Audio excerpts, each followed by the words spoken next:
Our resident political analyst, Justice Malala, is with us. What is the difference between a political party and a political movement? We seem to have lots of them these days. We have lots of them. I think it's the 1 year before an election, you have all the egos coming out. Everyone is essentially saying, it's me, it's me, it's me. And if you, I think more than 500 of you like me, I might even register and start a political party. But you know, this happens with all our elections since 1994. So if we were in the United States of America, this is what might be called or termed an exploratory committee. I think it's fishing. And he sees how many he can catch, and he'll start saying it's a movement, and then it's a political party.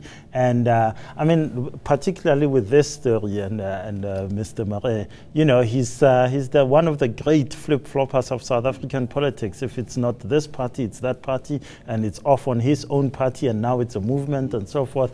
And I think we should prepare ourselves to see more and more of this sort of thing in the next 11 months as we move towards an election. Let's talk in just a moment about whether in fact they can wield any influence in the sort of the incarnation that they're in. But as far as this particular one is concerned, as Peter Marais says, he terms himself an activist now, fighting for the economic rights of coloured people. Does this particular constituency need their rights to be fought for? Does he have a point, or is this just pre-election opportunism? Look, there is a point there about the affirmative action issues which have been underlined by other parties, particularly in the Western Cape, where you have, it goes back to the Jimmy Manyi utterances about, oh, you know, people in the Western Cape allegedly over-concentrated. That got him into a huge amount of trouble. What's happening with this particular case is that he's tapping into exactly those kinds of sentiment and saying, I will represent you. Now, Peter Marais comes from a long tradition of tapping into the fears, the concerns of particularly the Western Cape coloured community, and what you're seeing here is a bit of that playing that. Will they listen to him, or have they finally seen through the flip-flop as you referred to? I think in the Western Cape what you've seen is that the past two elections have been hotly contested. It's been ANC, DA. The ID has largely moved into the DA, so that identity is gone. He might tap into some of that feeling. Is it electorally strong at the national and the provincial level? I think at the provincial level he might get away. If he does register as a political party and stand as one, he might get some traction. But, and I want to say this to emphasize this, I don't think this is a party that's going anywhere if indeed it is a political party. But of course he is hedging his bet, saying blacks, whites and Indians are also welcome.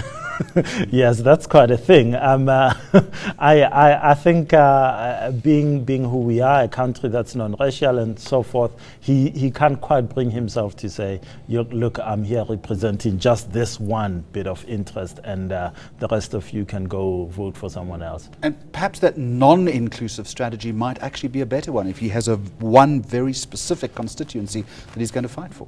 Well, if he says I'm excluding you, I'll take him to the Constitutional Court, because I'll say that is exclusionist, that's racist. In South Africa, you can't exactly do that, although while we all have free will. One thing that has to be said is that all these constituencies do have concerns, do have particular concerns to them, and people will try to tap into them.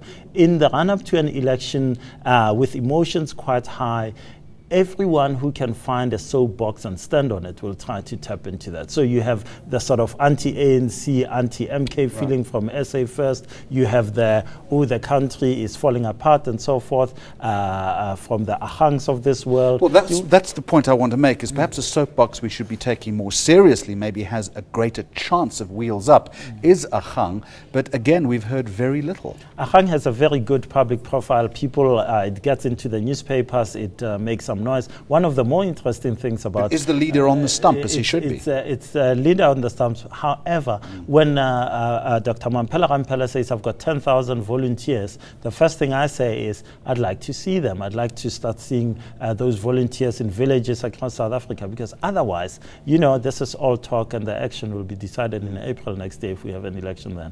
No doubt, though, that the political season has started. Driving in and around Johannesburg, ACDP posters are up. up. I've seen big billboards, and of course the Democratic Alliance with its Know Your DA campaign. There's been a reinvigoration of that. There's a new phase to that campaign coming up. And the PAC's just kicked out its leader. So, you know, it's definitely all go right now. And I think it's just going to ramp up. Everyone is getting their ducks in a row. The money is pouring into the political parties, the posters. There will be many more. It's going to be a long election campaign. This is a key election. We are 20 years old next year. We're no longer a teenager. We're getting into our adulthood. People are preparing with the 2014 election for the next one in 2019. And I think the battle is going to grow harder. It's going to become more interesting.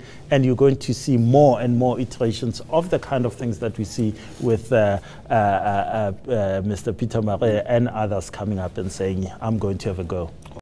News that moves. eNCA.com.